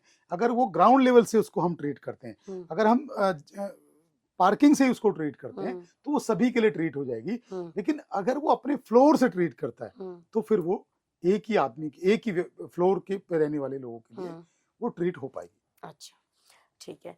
तो सर अच्छा, एक और बात करते हैं, जैसे राजयोग बहुत ज़्यादा आता है कि राजयोग है इसकी कुंडली में, और आजकल तो हर दूसरा एस्ट्रोलॉजर बताता है कि हर किसी को बोलता है कि राजयोग आने वाला है। तो राजयोग क्या हर इंसान की कुंडली में राजयोग होता है या किसी पर्टिकुलर टाइम के लिए होता है? पहले तो ये बताइए आप। और मेरा राजयोग से दूसरा क्वेश्चन ये है कि बहुत सारे लोग ऐसे होते हैं जिनका राजयोग होता है पर होते हुए भी उनका टाइम जो है बहुत डाउन जाता है, उनको इनकम की या फाइनेंशियली मेंटली बहुत ज़्यादा डिस्टर्ब रहते हैं, इसकी प्रॉब्लम भी होती है। तो ऐसा क्यों कि राजयोग होते हुए भी वो नहीं उस चीज़ को अचीव कर सकते हैं, या पैसे से रिलेटेड या हेल्थ या मनी, हर चीज़ से वो डाउन में जाते हैं? तो ये दोनों बहुत अच्छा क्वेश्चन आपका के साथ। सवाल है, बहुत आपका क्लियर, इससे बहुत लोगों के सवालों के जवाब मिल जाएंगे। बिल्कुल। देखिए, एक होता है डेट ऑफ बर्थ, जी। पर्टिकुलर कुछ अगर डेट ऑफ बर्थ की बात करें, जैसे 1 नंबर के जो लोग हैं, जिनकी डेस्टिनी, जिनका डेट ऑफ बर्थ 1, 10, 1/10/1928 इस डेट ऑफ बर्थ के अगर लोग हैं, तो ऐसे लोग अगर जिंदगी में बहुत मेहनत करने वाला काम कर रहे हैं, तो उनका जो राजयोग बनने वाला है वो भी नहीं बन पाएगा। अच्छा। क्योंकि 1 नंबर जो है वो राजा की डेट ऑफ बर्थ है, सूर्य की डेट ऑफ बर्थ है। तो अगर वो लोग बहुत मेहनत वाला काम, बहुत मजदूरी वाला काम कर रहे हैं, बहुत लेबर वाला काम कर रहे हैं, तो उनकी जिंदगी में कभी भी अगर राजयोग बना हुआ भी है तो उसका भी इफेक्ट उनको नहीं मिल पाएगा।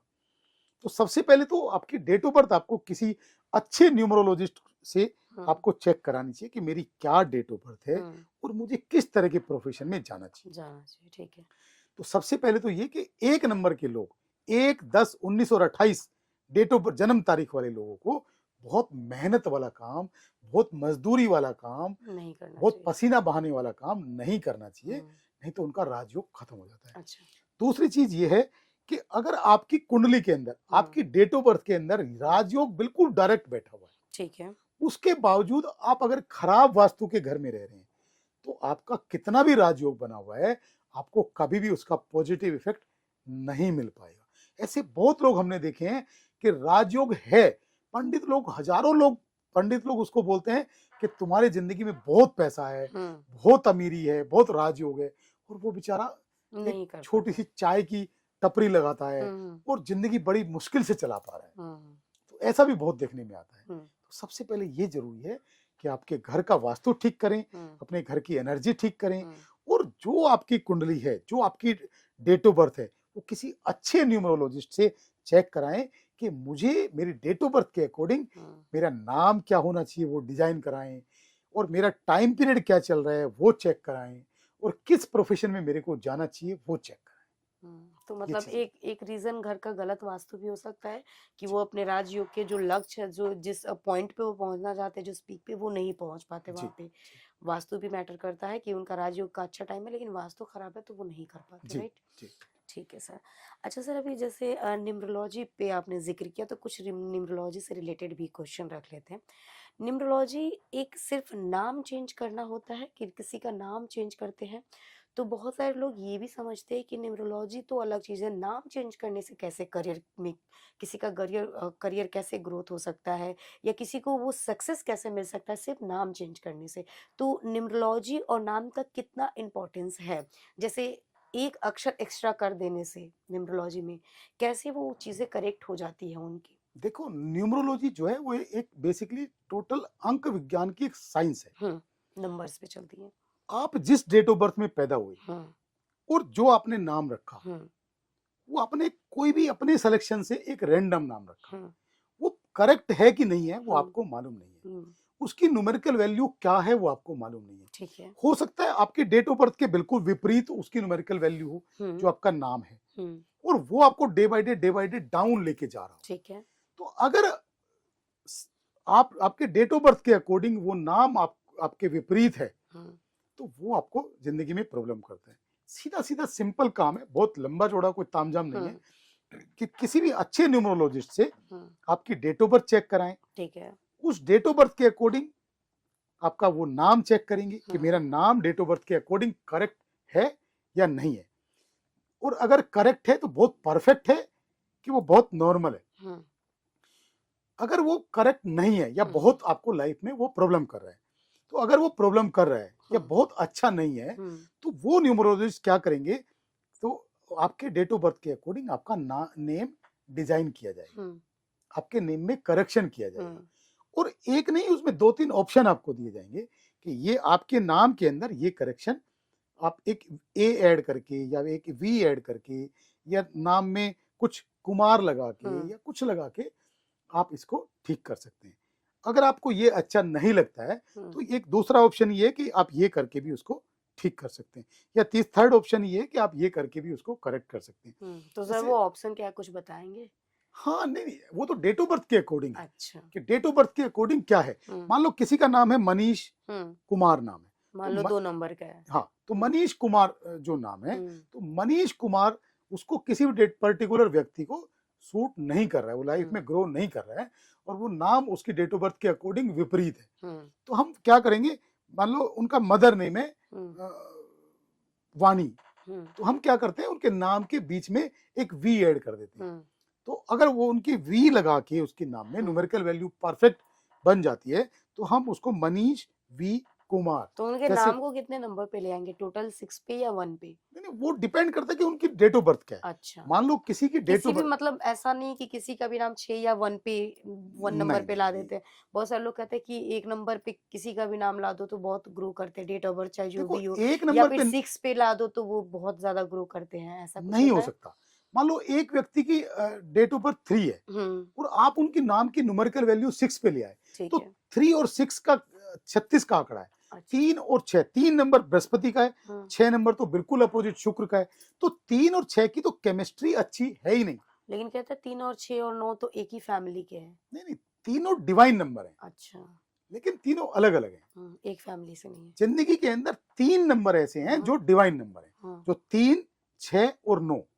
तो 3 नंबर डिवाइन नंबर है जिसपे भगवान की साक्षात जिनके ऊपर आशीर्वाद रहता है। हुँ, तो तीनों नंबर डिवाइन नंबर है, लेकिन तीनों ऐसा नहीं है कि तीनों एक दूसरे के विपरीत नहीं है। हुँ, 3 और 6 का तो शुरू से ही कहते हैं ना 36 का आंकड़ा है। हुँ, तो 3 और 6 का दोनों का 36 का आंकड़ा है, दोनों एक दूसरे के विपरीत नंबर हैं।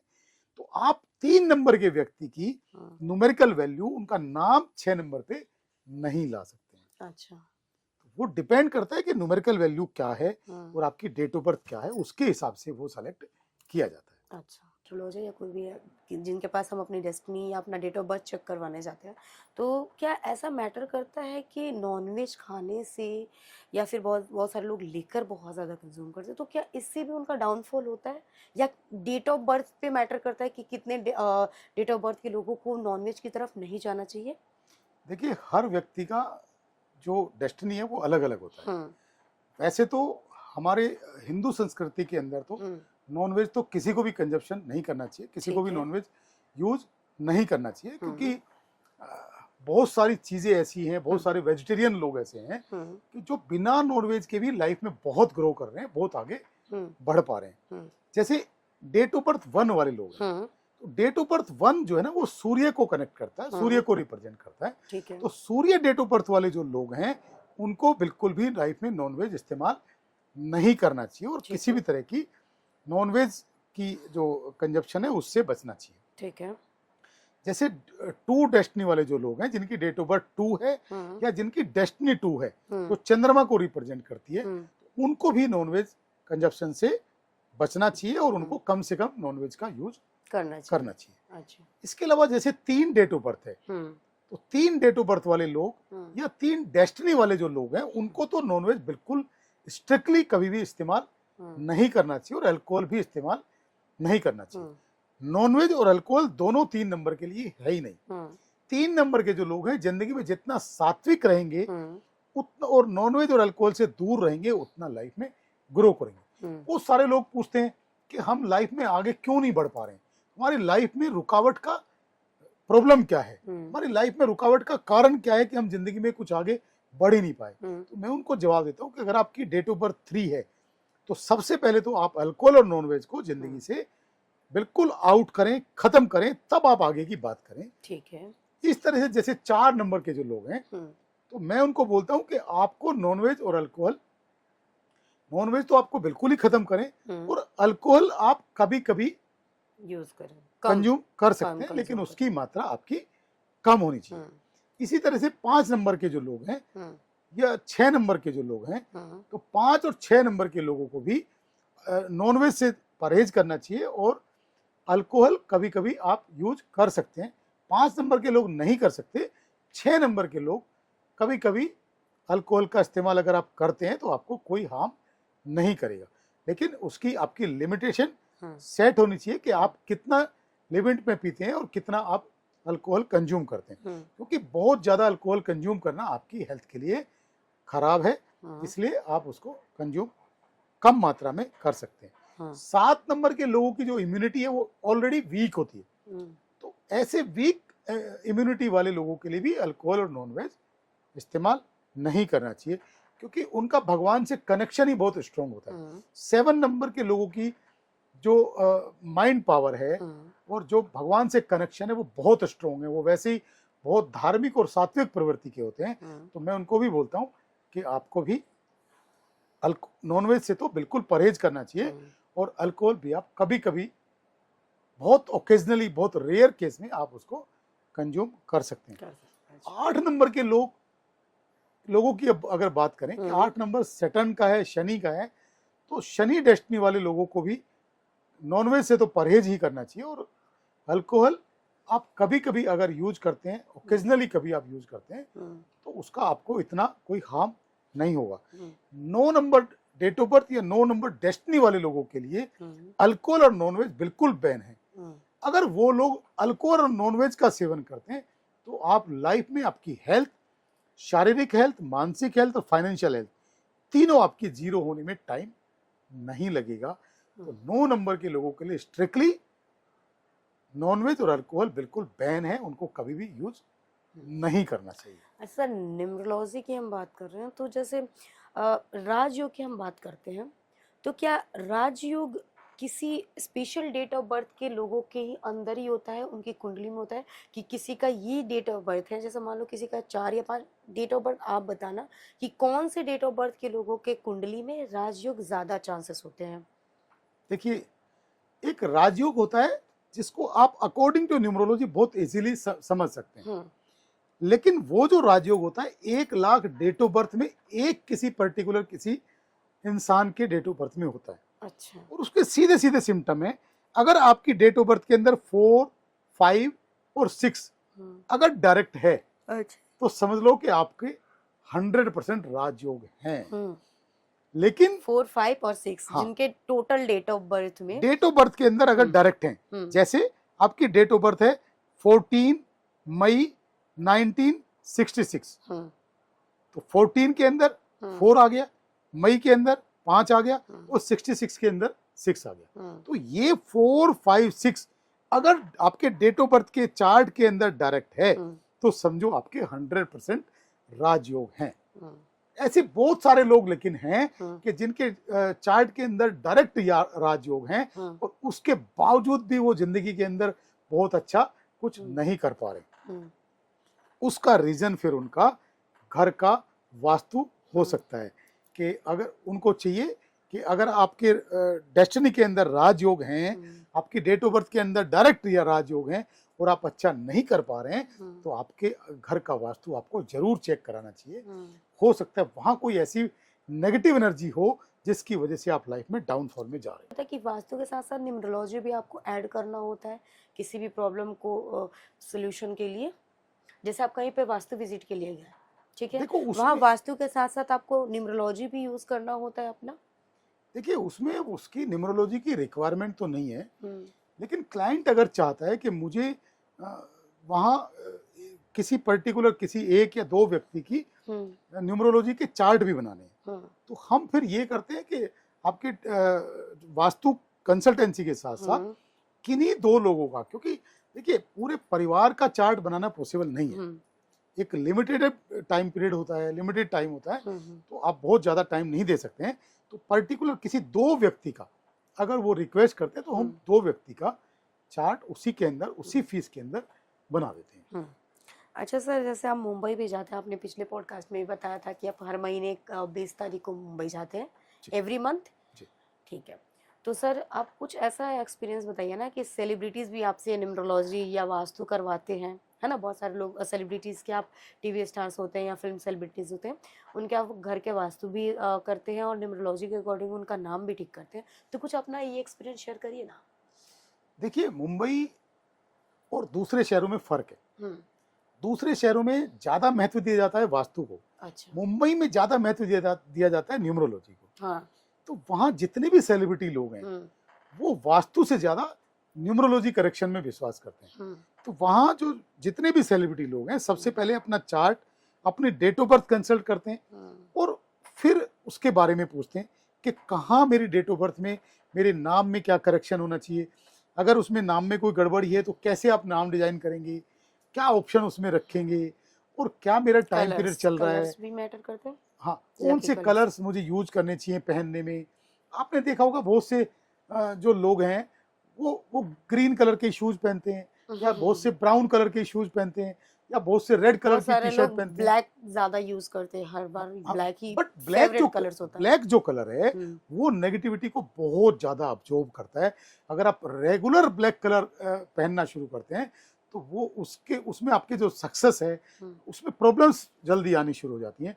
तो मैं तो ये कहता हूँ कि ब्लैक कलर को आपको रूटीन में पहनने में अवॉइड करना चाहिए और दूसरे जो ब्राइट कलर हैं वो आपको ज्यादा कलर पहनने में इस्तेमाल करनी चाहिए। हम्म, और कुछ डेट ऑफ बर्थ के लिए ऐसा होता है कि ब्लैक कलर सुटेबल होते हैं, हम्म, तो उनके लिए लकी कलर ही ब्लैक है, हम्म, उनके लिए वो चीज लागू नहीं होती है। हम्म, जैसे शाहरुख खान जी है तो शाहरुख खान जी का जो डेट ऑफ बर्थ है उसके अकॉर्डिंग उनको ब्लू और ब्लैक कलर ही सूट करता है। हम्म। आप उनको कभी भी देखते हो ब्लैक में ज्यादा, वो हाँ वो जितने ज्यादातर नेगेटिव मोस्टली कलर हैं, ब्लैक। तो जितने भी नेगेटिव कलर हैं वो वही पहनते हैं, या तो बट ग्रे पहनते हैं हाँ, या ब्लू पहनते हैं या ब्लैक पहनते हैं। कभी भी आपने उनको देखा ही नहीं होगा कि उन्होंने वाइब्रेटिंग ऑरेंज या रेड या कोई ग्रीन कलर उन्होंने पहना हो। तो उनके लिए वही कलर लकी है। सूटेबल है, उनके लिए वही कलर अच्छा, लकी है। ब्लैक कलर बहुत सारे लोगों के लिए अनलकी होता है, जैसे न्यूमरोलॉजी के अकॉर्डिंग भी बताते हैं। आप इस बात को क्लियर करिए कि जैसे बहुत सारे लोगों को बोलते हैं कि ब्लैक, अब जैसे मान लो मेरे को ही आपने बोला ब्लैक कलर नहीं पहना न्यूमरोलॉजी के अकॉर्डिंग, ठीक है, मेरे लिए लकी कलर नहीं है। But at the same time आप ये भी बोलते हैं मेरे को कि आप पार्टी में कहीं जा रहे हो या सोसाइटी मेंटेन करना आपको कहीं भी, या कहीं ब्लैक थीम में आपको जाना तो शूज सैंडल या ब्लैक आउटफिट आप पहन सकते हो।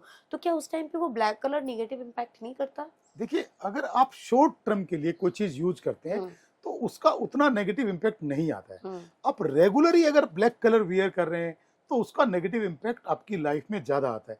पार्टी फंक्शन में कुछ टाइम के लिए आपने ब्लैक कलर वियर किया, कोई ब्लैक ड्रेस वियर की, कोई ब्लैक वॉच वियर की या कोई सैंडल आपने पहना, तो उसका उतना नेगेटिव इम्पैक्ट नहीं आता है। अच्छा, तो मतलब मेरे लिए अगर ब्लैक कलर लकी नहीं है तो भी मैं थोड़े टाइम के लिए यूज कर सकती हूँ, राइट? कम टाइम के लिए, कम शॉर्ट टाइम टर्म के के लिए, लिए, शॉर्ट किसी टर्म। पार्टी फंक्शन के लिए हाँ, मतलब या पूरा ओकेजनली। दिन नहीं है, दो तीन घंटे का, 2-3 घंटे का टाइम है तो उसके लिए यूज कर सकते हैं। जी जी जी। मतलब अगर सोसाइटी मेंटेन करना है या फिर अगर कुछ ब्लैक आउटफिट्स या कुछ ऐसा है तो थोड़ा बहुत यूज कर सकते हैं, मतलब कंटिन्यू रेगुलर बेसिस एकदम पे नहीं स्ट्रिक्टली करना है। ऐसा नहीं है कि आपको हाँ, 100% उसको छोड़ना पड़ेगा, ऐसा कुछ भी नहीं है। अच्छा, तो फिर मेकअप प्रोडक्ट्स भी ब्लैक कलर यूज कर सकते हैं?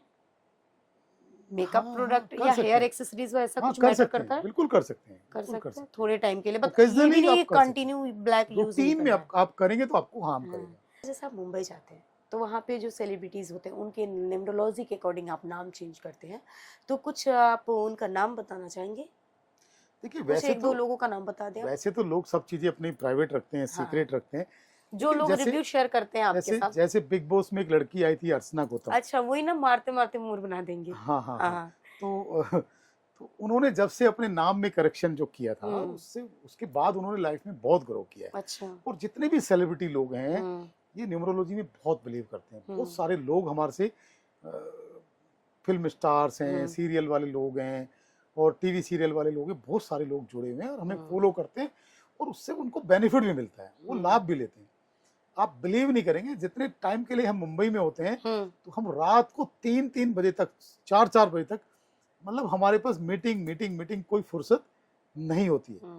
वहाँ के जो फॉलोअर्स हैं वो अलग टाइप के हैं। वहाँ वास्तु वाले फॉलोअर्स कम है और कम है, न्यूमरोलॉजी जो न्यूमरोलॉजी के फॉलोअर ज्यादा हैं। हम्म। वहाँ वास्तु के जो मुंबई में जो वास्तु के फॉलोअर हैं हमारे, वो बड़े या तो बिजनेसमैन है या बहुत बड़े इंडस्ट्रियलिस्ट जो लोग हैं, जिनकी मुंबई और मुंबई के आसपास बहुत बड़ी फैक्ट्रियां हैं, वो लोग हमारे फॉलोअर हैं। तो सर अपना स्टोरी आप शेयर करना, दिल्ली में आपका ऑफिस है, दिल्ली से लेकर मुंबई तक का सफर। और 18 साल का मेरा एक्सपीरियंस है वास्तु और न्यूमरोलॉजी में। मैं खाली वास्तु और न्यूमरोलॉजी का कंसल्टेंट नहीं हूँ, मैंने उसको दिल से और आत्मा से उस प्रोफेशन को जिया है। तो ये कुछ भी बड़ा काम नहीं है। जब आप किसी चीज को अपने दिल से और अपनी आत्मा से एक्सेप्ट कर लेते हैं और ईमानदारी से आप उसके उपाय और रेमेडी बताते हैं, तो बहुत बड़े बड़े लोग भी, बड़े बड़े बिजनेसमैन और बड़े बड़े स्टार भी आपको फॉलो करने लगते हैं और आपके साथ जुड़ जाते हैं। तो मुंबई ऑफिस होना, मुंबई में कंसल्टेंसी करना, देश के बड़े बड़े शहरों में कंसल्टेंसी के लिए जाना, ये कुछ भी बड़ा काम मेरे लिए नहीं है। तो क्योंकि मैंने इसके लिए बहुत स्ट्रगल किया है और अब मेरे लिए, मुझे कोई भी एक्साइटमेंट भी नहीं होती कि इतना बड़ा सेलिब्रिटी मेरे से मिलने आया है, इतने बड़े इंडस्ट्रियलिस्ट की का मैं वास्तु कर रहा हूँ, तो या मैं इतनी बड़ी फैक्ट्री का, इतने बड़े ब्रांड का मैं वास्तु कर रहा हूँ, मेरे लिए कुछ भी नहीं है। क्योंकि नॉर्मल इंसान तो मेरे से, मैं थोड़ा सा अपर लेवल में वास्तु कर रहा हूँ, तो मेरे लिए नॉर्मल इंसान तो मेरे से कंसल्टेंसी लेने आएगा ही नहीं, कोई भी नहीं आ पाएगा। तो सबसे पहली चीज है कि आप अगर अपर ग्रेड में काम करते हैं तो आपके पास अपर ग्रेड के लोग आएंगे, बड़े लोग आएंगे, और उसी सेगमेंट में फिर आप नहीं तो फिर सर आपको आपको कैसे ख्याल आया कि आपको मुंबई में भी जाना चाहिए, वहां पे करना चाहिए? क्योंकि बहुत ऐसे लोग हैं जो सिर्फ एक ही शहर में काम करते रहते हैं, पर आपका दिल्ली मुंबई दोनों जगह पे कंटिन्यू आप मेंटेन रखते हैं हर, और जैसा आपने बताया हर महीने आप जाते भी हैं, तब ये कैसे आपको ख्याल आया? इसके पहले आप क्या करते थे और फिर देखिए आप इस तरफ कैसे हैं? क्योंकि देखिए आपने बताया 18 साल का आपका एक्सपीरियंस है। देखिए लाइफ में चैलेंज एक्सेप्ट करना आपको आना चाहिए। जब जब आप चैलेंज एक्सेप्ट करेंगे, ये तो नॉर्मल बात है ठीक कि है। आप अपने शहर में, अपने मोहल्ले में अपने एक छोटा सा ऑफिस बनाया, वहीं अपने लोगों के बीच में अपने कंसल्टेंसी शुरू करी, और जो भी क्लाइंट्स वहां आए उनको आपने टैकल किया, उनको हैंडल किया, और अपने काम शुरू किया। ये ठीक तो एक है। नॉर्मल काम है। आपको जिंदगी में हमेशा आगे बढ़ने का प्रयास करना चाहिए, और कुछ लाइफ में चैलेंज लेने चाहिए। चैलेंज क्या है कि आप दूसरे शहर में आप एक ऑफिस ओपन कर रहे हैं, जिन लोगों को आप जानते नहीं है, जहाँ आपकी पहचान नहीं है, वहां जाके नए शहर में जाके आप अपनी पहचान बना रहे हैं। इसका मतलब तो आप चैलेंज एक्सेप्ट कर रहे हैं ना। तो जब तक आप चैलेंज एक्सेप्ट नहीं करेंगे, जब तक आप लाइफ में रिस्क नहीं लेंगे, तब तक आप नए लोग आपके साथ नहीं जुड़ेंगे। और ये बात खाली मेरे प्रोफेशन में नहीं है, ये किसी भी प्रोफेशन में नहीं है। जो व्यक्ति जितना रिस्क लेने की जिसकी कैपेसिटी होगी, उतना ही आगे लाइफ में ग्रो कर पाएगा। तो मैंने रिस्क लिया तो मैं आगे बढ़ा, सामने वाला दूसरा कोई व्यक्ति रिस्क लेगा तो वो भी आगे बढ़ेगा। अच्छा सर, जैसे मैं देख रही हूँ आपने क्रिस्टल्स वगैरह भी वेयर कर रखा है, और रुद्राक्ष, तो रुद्राक्ष क्या कोई भी इंसान पहन सकता है, या उसके लिए डेट ऑफ बर्थ उसका होना ज़रूरी, उसमें मैटर करता है कि डेट ऑफ बर्थ, इतने डेट ऑफ बर्थ के लोग ही रुद्राक्ष पहन सकते हैं, या किसी स्पेशल टाइम के लिए आप उनको देते हैं रुद्राक्ष, तो ऐसा? नहीं, रुद्राक्ष जो है सबसे जरूरी है कि रुद्राक्ष पहनने वाला व्यक्ति सबसे पहले सात्विक होना चाहिए। ठीक है। कि वो नॉनवेज इस्तेमाल ना करे। तो अगर आप नॉनवेज इस्तेमाल, क्योंकि रुद्राक्ष जो है वो भगवान शिव जी का है, वो भगवान शिव का प्रसाद है। ठीक है। तो रुद्राक्ष, वो व्यक्ति रुद्राक्ष से लाभ ले सकता है जो सात्विक है और जो नॉनवेज इस्तेमाल नहीं करता है। अच्छा, जो नॉनवेज इस्तेमाल करते हैं वो रुद्राक्ष पहनते हैं तो नहीं पहनना चाहिए। नहीं पहनना चाहिए। अच्छा, और सर ये जो 7 चक्र आपने ब्रेसलेट पहना है, ये 7 चक्रा ब्रेसलेट ये सभी के लिए है। ये कोई भी डेट ऑफ बर्थ वाला इसको पहन के लाभ ले सकता है। इसके बेनिफिट क्या होते हैं? इसके बेनिफिट ये सबसे पहले तो ये है कि ये आपके जो बॉडी के अंदर जो 7 चक्राज हैं, ये उनको बैलेंस करना शुरू करता है। ठीक है। और ये नेचुरल स्टोन्स हैं, इसके अंदर कोई भी आर्टिफिशियल स्टोन नहीं है। ये बना हुआ पत्थर नहीं है, ये नेचुरल स्टोन्स है। और अगर ये अच्छी क्वालिटी का स्टोन नेचुरल 7 चक्र आप पहनते हैं तो आपके बॉडी के 7 चक्राज को बैलेंस करता है, आपके 9 प्लैनेट्स को बैलेंस करता है, आपकी इम्यूनिटी को स्ट्रोंग करता है, आपके माइंड पावर को बढ़ाता है, सोचने समझने की ताकत को बढ़ाता है, आपके डिसीजन पावर को स्ट्रोंग करता है, और आपको लाइफ में सक्सेस की तरफ लेके जाता है, वर्किंग मोड में लेके जाता है। अच्छा। अब बहुत सारे लोग ऐसे होते हैं, आपने देखा है कि उनका काम की तरफ रुझान ही नहीं होता, वो वर्किंग मोड की तरफ जाते ही नहीं है, वो लेजी टाइप के होते हैं। तो जैसे आप 7 चक्र ब्रेसलेट पहनना शुरू करते हैं तो ये डे बाय डे आपको सक्सेस की तरफ लेके जाता है। तो कोई भी व्यक्ति इसको, किसी भी डेट ऑफ बर्थ का व्यक्ति इसको वेयर कर सकता है। अच्छा, 7 चक्र कोई भी वेयर कर सकता है। और बाकी जो सिंगल कलर्स के जो ब्रेसलेट होते हैं वो किस लिए होते हैं? वो फिर डेट ऑफ बर्थ के अकॉर्डिंग, जो भी आपके डेट ऑफ बर्थ के चार्ट के अंदर जो नंबर्स आपके वीक हैं, जिन नंबर की आपको, जिन प्लेनेट की आपको पावर चाहिए होती है, ताकत चाहिए होती है, उस डेट ऑफ बर्थ के अकॉर्डिंग आप वो bracelet date of birth check करा के आपको पहनना चाहिए। जैसे ये क्रिस्टल स्फटिक ब्रेसलेट है, ये वाला क्रिस्टल स्फटिक ब्रेसलेट है, तो ये 6 डेस्टिनी या 6 डेट ऑफ बर्थ वालों के लिए पर्टिकुलर होता है। या आपके डेट ऑफ बर्थ के चार्ट के अंदर आपको चेक करा के आपका 6 अगर वीक है, आपका शुक्र वीक है, वीनस वीक है, तो भी आपके लिए बहुत लाभकारी रहता है। लेकिन ये ब्रेसलेट आपका जेन्युइन होना चाहिए और नेचुरल क्रिस्टल्स होने चाहिए। अगर आप इसको ये आर्टिफिशियल है या ये एनर्जाइज नहीं है, या तो ये पत्थर आर्टिफिशियल है और या ये ब्रेसलेट एनर्जाइज नहीं है, इसको प्रोग्रामिंग नहीं किया हुआ है। मतलब ऐसे मार्केट में भी बहुत सारा 20-25 रुपए में मिलते रहते हैं, तो उस तरीके के नहीं होने चाहिए ना। उसका कोई बेनिफिट नहीं है। वो आर्टिफिशियल होता है, एक तो वो आर्टिफिशियल है, वो पत्थर है ही नहीं। हाँ। दूसरा ये कि वो एनर्जाइज नहीं है। हम जो भी क्रिस्टल्स सेल करते हैं या जो भी क्रिस्टल्स हम रिकमेंड करते हैं, हम उसको सबसे पहले मंत्रित और प्रोग्रामिंग करके देते हैं पर्टिकुलर आपके लिए, तो वो आपके लाइफ में इफेक्ट मतलब करना शुरू सिद्ध, कर एक तरीके से एक तरह बोले से तो सिद्ध मंत्रित करके रहते करके हैं, सिद्ध करके अभिमंत्रित देते होते हैं, हाँ ताकि अगर कोई आपसे मंगाता है हाँ तो वो लेकर सीधा वेयर कर सकता है, या कुछ उसके नहीं रूल्स वो भी फिर होते हैं, कुछ उसके करना बाद चाहिए? जब वो मंत्रित करके हम हम्म देते हैं, प्रोग्रामिंग करके देते हैं, हम्म सिद्ध करके देते हैं, तो उसके बाद आप उसको डायरेक्ट मंगा के पहन सकते मतलब कुछ और करना नहीं हैं। होता है, नहीं कोई कुछ उपाय भी नहीं नहीं करना, करना, कुछ भी सिंपल लेना है, पहन लेना, कुछ क्योंकि भी ये नहीं करना। ऑलरेडी अभिमंत्रित है, हाँ जी हाँ सिद्ध है एक तरीके जी से। ठीक है सर। जिनके पास पैसा नहीं है, वो कहते हैं पैसे वाले लोग बहुत ज्यादा खुश रहते हैं, है ना? पर कई बार ऐसा भी देखा जाता है कि पैसे वाले लोग भी रहते हैं, बड़े बड़े होटल्स हैं, फैक्ट्रीज है, बंद हो जाती है उनकी, है ना, लॉक सील हो जाता है या बंद हो जाती है किसी भी रीजन से, और ऐसा होता है कि पैसा होने के बाद भी लोग खुश नहीं रहते हैं, इसके पीछे क्या रीजन होता है? देखिए पैसा बहुत कुछ है, लेकिन पैसा सब कुछ नहीं है। अच्छा। मैं सबको एक बात बोलता हूँ कि पैसा आपको चीजें दे सकता है, लेकिन पैसा आपको नींद नहीं दे सकता है। खुशियाँ नहीं दे पैसा आपको बिस्तर दे सकता है, पैसा आपको नींद नहीं दे सकता है। पैसा आपको खाना दे सकता है, पैसा आपको भूख नहीं दे सकता है। पैसा आपको दिमाग दे सकता है, पैसा आपको हैप्पीनेस नहीं दे सकता है। मैं एक किस्सा आपको सुनाता हूँ। एक घर में मैं गया, दिल्ली के बहुत पॉश कॉलोनी के अंदर बहुत बड़ा एक घर था, 500 गज की पूरी कोठी थी अच्छा। उनकी। उन्होंने वास्तु विजिट के लिए मेरे को बुलाया। बहुत सुंदर घर बना हुआ है। एक हेड ऑफ द फैमिली है, उनकी वाइफ है, 2 उनके बेटे हैं, उनकी वाइफ है और बच्चे हैं, भरा पूरा परिवार है। ठीक है। लेकिन कोई भी व्यक्ति एक दूसरे से अच्छे से कनेक्ट नहीं है, एक दूसरे से बात नहीं करता है, किसी के चेहरे पे भी खुशी नहीं है, घर में कोई भी शुभ काम, कोई अच्छा काम नहीं हो पाता है। हर आदमी मानसिक या शारीरिक, हर आदमी बीमार है, हर आदमी की कोई ना कोई मेडिसिन चल रही है। एक दूसरे से कोई भी, जैसे मैंने कहा, कोई आदमी बात भी नहीं कर रहा है। कोई आदमी बहुत टेंशन की वजह से, डिप्रेशन की वजह से बहुत फैटी है। तो एक बेटा तो ऐसा है जिनका वजन 150 किलो है। अब ऐसी परिस्थिति में आप क्या करेंगे? उस घर के अंदर इतने बड़े वास्तु दोष हैं जिसकी वजह से ये सब चीजें। मैंने उनसे पूछा कि आपने जब घर बनाया तो वास्तु के हिसाब से बनाया था?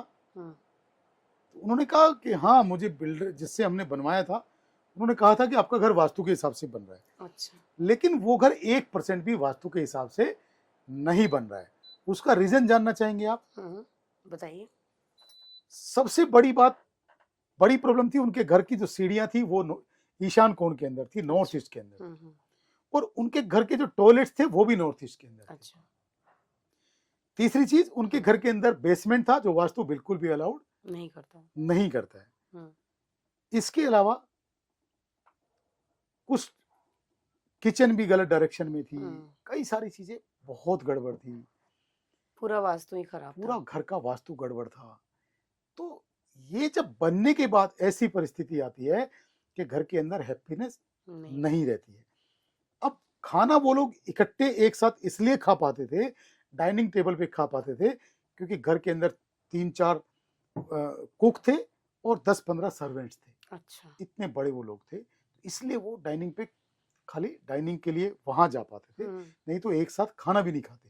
इतने घर का माहौल उनका खराब था। तो उन्होंने कहा, जी हमारे घर में इतनी सारी प्रॉब्लम्स का रीजन क्या है? मैंने कहा, आपके घर की स्टेयर्स और आपके घर की टॉयलेट, जो आपके वास्तु दोष हैं, वो आपके घर का प्रॉब्लम का मेन रीजन है। तो आप इनको अगर क्योर कर लेंगे, इनको अगर ठीक कर लेंगे, तो आपके घर में भी हैप्पीनेस आना शुरू हो जाएगी। तो ये अगर वास्तु दोष है तो जिंदगी में हैप्पीनेस आ ही नहीं सकती। ऐसे बहुत लोग आपने देखे होंगे। तो फिर क्या हुआ? उन्होंने नॉर्थ ईस्ट का टॉयलेट चेंज किया वहां से? मैंने तो उनको सजेशन दिया। अच्छा। तो वो करेंगे या नहीं करेंगे मेरे को मालूम नहीं है। हाँ। वो मैंने उनको सबसे पहले ये कि रीजन पता लगे कि हमारे घर में जितने भी प्रॉब्लम्स हैं, तो उनके घर में वेल्थ भी बहुत वीक है, शारीरिक हेल्थ बहुत वीक है, मानसिक हेल्थ बहुत वीक है। तो उन्होंने जानना चाहा था कि इसके पीछे रीजन क्या है। तो हमने उनको बताया था कि इसके पीछे ये रीजन है और इसका कोई सॉल्यूशन भी नहीं है, इसका कोई ट्रीटमेंट भी नहीं है, इनको आपको यहाँ से हटाना पड़ेगा। तो वो हटाएंगे। उन्होंने एग्री किया कि हमें जिंदगी चाहिए तो हम हटाएं। और मैंने उनको ये भी कहा कि अगर आप नहीं हटाएंगे तो कैंसर से छोटी बीमारी ये देता नहीं है। तो घर में ये मल्टीपल कैंसर का कारण है। आज का एपिसोड आपको कैसा लगा? एकदम परफेक्ट। देखिए, मुझे हर वो एपिसोड अच्छा लगता है जिससे पब्लिक को कुछ सीखने को मिले, कुछ समझने को मिले और पब्लिक उससे हमारी चीजों से लाभ ले पाए और अपनी लाइफ में कुछ अच्छा कर पाए। मेरी तो शुभकामनाएं सभी के लिए यही हैं कि आप जिंदगी में बहुत अच्छा करें, खूब स्वस्थ रहें, सुखी रहें, खुश रहें, प्रसन्न रहें और खुशियां बटोरते रहें और खुशियां बांटते रहें। थैंक यू, धन्यवाद, नमस्कार। Thank you.